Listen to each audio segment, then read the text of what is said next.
Hello everyone, welcome back to our channel. Today we are going to talk about code of discipline. Code of discipline. What is the code of discipline? What are the eligibility criteria of recognition of trade union and what are the different methods we use under the code of discipline to recognize a trade union? We are going to discuss under this particular video. So before starting, we need to understand few basic pointers. We need to remember these few basic pointers. First one is it is evolved, it is started. The idea of the code of discipline has been started in 15th session of ILC in 1957, and this particular code of discipline has been adopted in 16th session. So there are two different sessions, we have to remember this, and it was held in 1958. तो adopt तो हुआ था 1958 में and applicable हुआ था जून 1 1958 में. Means introduce किया गया था. Idea of code of discipline has been introduce in 1957 जो 15th सेशन के अंदर डिस्कशन हुआ था. 16th सेशन के अंदर इसको अडॉप्ट किया गया था, रेक्टिफाई किया गया था by employer and employee association और came into force in the same year of 1st June. From the month of 1st June it has been applicable. ये एप्लीकेबल बोथ होता है public sector and the private sector. अब क्या होता है, तो ये म्यूचुअली अग्रीड गाइडलाइंस होती हैं किसके बीच में, एम्प्लॉयर एंड एम्प्लॉय के बीच में, जो मेंटेन करने के लिए होती हैं industrial peace and discipline at the work place. So अब अडॉप्ट किसने किया था? So it has been adopted by the both employer association and the employee association at the central level. जब ये नया आया था तो अडॉप्ट किया गया था by the national trade unions या फिर आप कह सकते हो central trade unions, and same goes for the employer association. So let me go through the name. First one was the Indian National Trade Union Congress. Second one, which has been established in 1920, All India Trade Union Congress, AITUC. Hind Mazdoor Sabha, HMS, and United Trade Union Congress. These are the four central trade union जो उस particular time पे code of discipline को adopt करते हैं.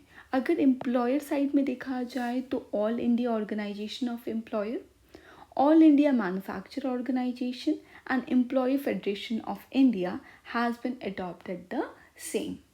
Moving forward, what are the criteria for recognition of trade union? क्या criteria होता है अगर कोई trade union recognition के लिए जाता है for the you can say to the management. तो कोड ऑफ डिसिप्लिन में क्या क्राइटेरिया उसको हम डिस्कस करेंगे. तो अगर हम फंक्शनैलिटी की बात करते हैं कि कितने टाइम तक आपको फंक्शनल होने के बाद आप अप्लाई कर सकते हो, तो in the code of discipline अगर मल्टीपल यूनियन है तो a union seeking for recognition should have been active at least for a year. अगर मल्टीपल यूनियन है उस पर्टिकुलर इंडस्ट्री में तो वो ट्रेड यूनियन रिकॉग्निशन के लिए जा सकता है इन दैट पर्टिकुलर इंडस्ट्री जिसने एटलीस्ट 1 साल काम किया हो. कब से? After the registration. अगर उसका रजिस्ट्रेशन इस पर्टिकुलर 2024 में हो रहा है तो उसको 2025 तक वर्किंग में रहना चाहिए, तभी वो 2025 के एंड में और 2026 में वो रिकॉग्निशन के लिए अप्लाई कर सकता है. मेंबरशिप रिक्वायरमेंट क्या होती है? यूनियन मेंबरशिप शुड आपके पास एटलीस्ट 50% होनी चाहिए. आपके पास आपके पास बहुत सारे ट्रेड यूनियंस हैं एक पर्टिकुलर लोकल आप कह सकते हो एरिया में या फिर इंडस्ट्री में, तो वो पर्टिकुलर ट्रेड यूनियन जाएगा जिसके पास एटलीस्ट 15% ऑफ वर्कर्स का पर्टिकुलर इस्टेब्लिशमेंट के अंदर आपका मेंबरशिप हो. For an example, there is a trade union A, there is a trade union A, B, and A particularly have that you can say 20% of membership of that particular establishment और B के पास सिर्फ और सिर्फ 13% है. तो ए ही eligible है उस particular establishment के लिए recognition of the trade union, वही रिकग्नाइज हो सकता है क्योंकि एलिजिबिलिटी क्राइटेरिया अकॉर्डिंग वो 15% के अबव है।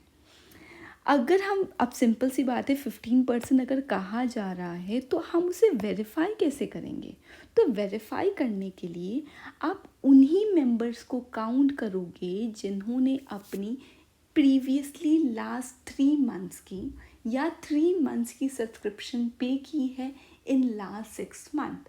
अब इसका मतलब क्या है? Let me clarify you in easy manner कि अगर हम बात करते हैं जुलाई में, अब चेक कर रहे हैं वेरिफिकेशन, सो आपका डेट कब से चेक किया जाएगा वेरिफिकेशन के लिए? डेट चेक की जाएगी from the beginning of the January of 2025 to till the आपके जून। जनवरी से लेके जून के बीच में कौन कौन से लोगों ने एटलीस्ट 3 मंथ की सब्सक्रिप्शन फ़ी पे की है, उन्हीं सब को हम काउंट करेंगे जब हम मेंबर्स की बात करेंगे।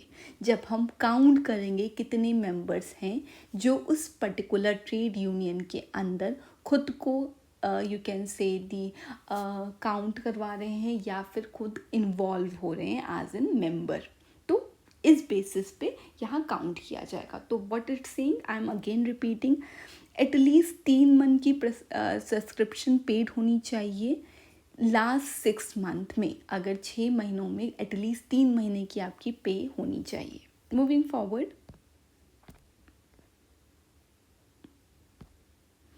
Representation union in local area.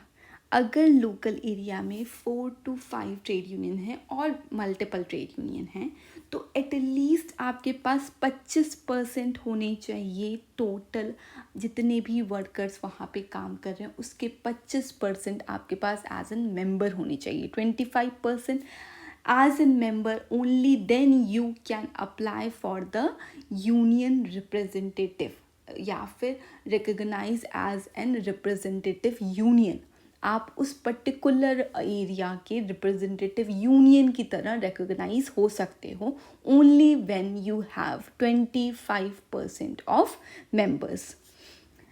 और अगर आप रिकग्नाइज हो जाते हो तो आपको क्या राइट मिलती है? अगर आप इस पर्टिकुलर क्राइटेरिया को फॉलो करते हो and now you are a representative union, you are been recognise as a representative union, तो आपके पास क्या क्या राइट्स हो जाते हैं? आप रिप्रेजेंट कर सकते हो worker in all establishment with in that industry. आपके पास पावर आ जाती है कि to represent the worker. now you are able to, now you are eligible to represent the worker in that particular industry. अगर union particular establishment has been membership of 50%, अगर मान लीजिए उस यूनियन के पास पर्टिकुलर इस्टेब्लिशमेंट के 50% members हैं और more of the worker of that establishment 50 से ज़्यादा भी हो सकते हैं, तो it should have right to address the matter purely local interest. तो उसके पास राइट आ जाता है कि लोकल इंटरेस्ट के मैटर को एड्रेस कर सकता है, जैसे कि handling of grievances related to own member. Local interest means उस पर्टिकुलर यूनियन के मेंबर के इंटरेस्ट या फिर कलेक्टिवली उस यूनियन के इंटरेस्ट को वहाँ पे डिस्कशन में लाया जा सकता है, जैसे कि handling of grievances in that particular industry और अ कंपनी और grievances of its member. Moving forward, largest membership अगर है in the case where multiple union exist in any industry or establishment, तो जिसके पास सबसे ज़्यादा मेंबरशिप है उसी को वहाँ पर रिकग्नाइज किया जाएगा। वेरी बेसिक, जिसके पास सिंपली आपके यूनियन में अगर सिर्फ 100 लोग हैं एंड उसी इंडस्ट्री या उसी एरिया में एक यूनियन में जहाँ 10,000 पीपल हैं तो रिकग्निशन तो 10,000 पीपल को मिलनी चाहिए, because that particular union have more power, more you can say diversity, more people are joining that union. मे भी हो सकता है उसका विजन ज़्यादा क्लियर हो, मे बी वो ज़्यादा टाइम से फंक्शन कर रहा है और they understood how things work under the organisation. Stability requirement means कि कितने दिन तक यूनियन आपका ये जो रिकग्निशन है वो आपके पास रहेगा, means now you are been recognised union, so ये पोजीशन कब तक आप होल्ड कर सकते हो, तो सिर्फ और सिर्फ 2 साल के लिए आप होल्ड कर सकते हो। 2 साल के पहले ये बिल्कुल भी चेंज नहीं हो सकता है। Code of discipline, code of discipline आप अप्लाई करोगे, एडॉप्ट करोगे, only then these are things going to be happen, you need to adopt it. आप बिना अडॉप्ट किए code of discipline, because code of discipline में मल्टीपल चीज़ें कही गई हैं, I am just talking about in recognition here in this video, but there are multiple thing has been mention in code of discipline, so you need to adopt as an organization, as an trade union association, you need to adopt this। अगर आप adopt करोगे तभी आप eligible होगे recognition के लिए। This is the what it's saying here। अब method of recognition क्या होगा? Voluntary agreement between employer and union। आप I believe it's very clear, जब हमने पहले ही स्लाइड में देखा कि ये म्यूचुअली अग्रीड अग्रीमेंट है, तो आप वॉलेंटरी जाओगे ना, आप खुद से जाओगे, no one going to push you, because you are mutually agreeing into this particular you can say setting. So voluntary agreement किसके बीच में होगा? एम्प्लॉयर एंड यूनियन के बीच में। Very simple. Recognition is granted voluntary by the employer. अब ये बात याद रखने वाली है, ये जो पूरा प्रोसेस ऑफ रिकग्निशन है ये आपको एम्प्लॉयर के एंड से मिलेगा। There's not going to be any authority, but code of discipline के under recognition is done by the employer only, employer itself। So recognition is granted voluntarily by the employer if union meet agreed upon criteria। वो सारे criteria जो दिए गए हैं वो सारे criteria आपको फॉलो करोगे, ओनली देन एम्प्लॉयर आपको रिकग्नाइज करेगा। अब वेरिफिकेशन ऑफ मेंबरशिप कैसे करेंगे? अभी तो हमने देखा था कि एटलीस्ट 3 मंथ का पेमेंट होना चाहिए सब्सक्रिप्शन का लास्ट 6 मंथ में। There are other method too. तो चेक ऑफ सिस्टम होता है, इंडिपेंडेंट वेरिफिकेशन होता है। चेक ऑफ सिस्टम क्या होता है?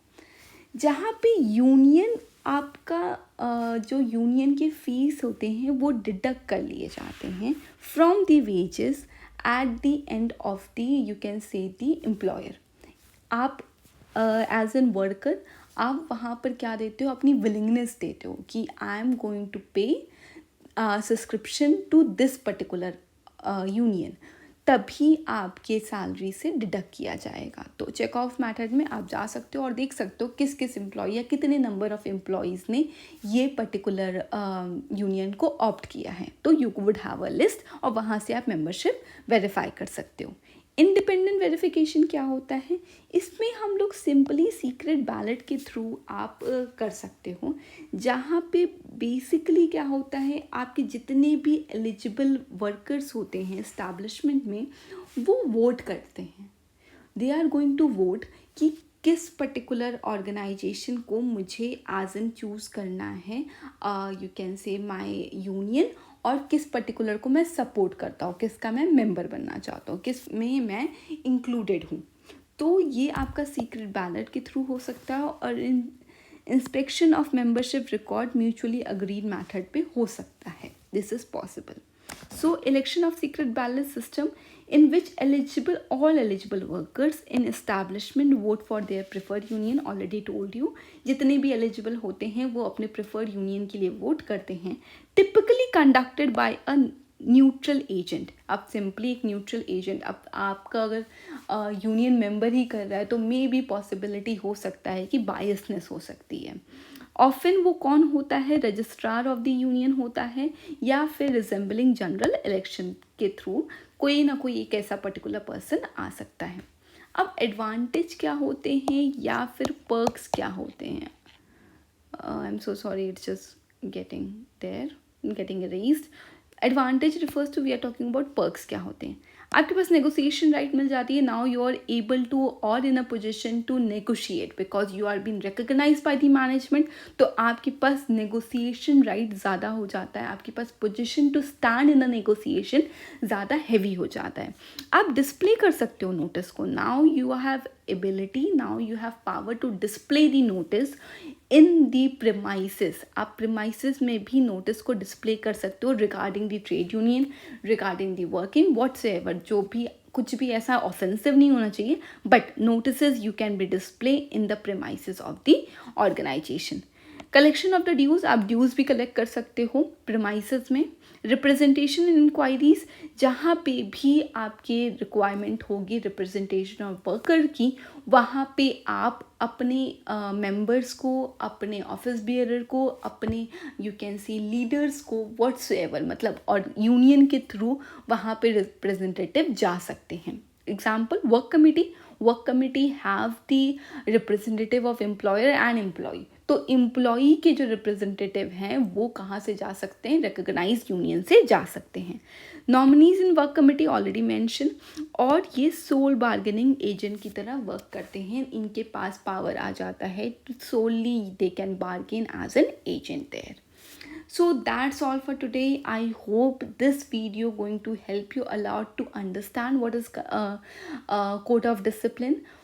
Other factor, other aspect which are covered in the code of discipline coming into the next video, जिसमें हम डिस्कस करेंगे और क्या क्या चीज़ें डिस्कस की गई हैं code of discipline में. If you have any query, please do let me know in the comment section, and thank you for watching. Keep learning.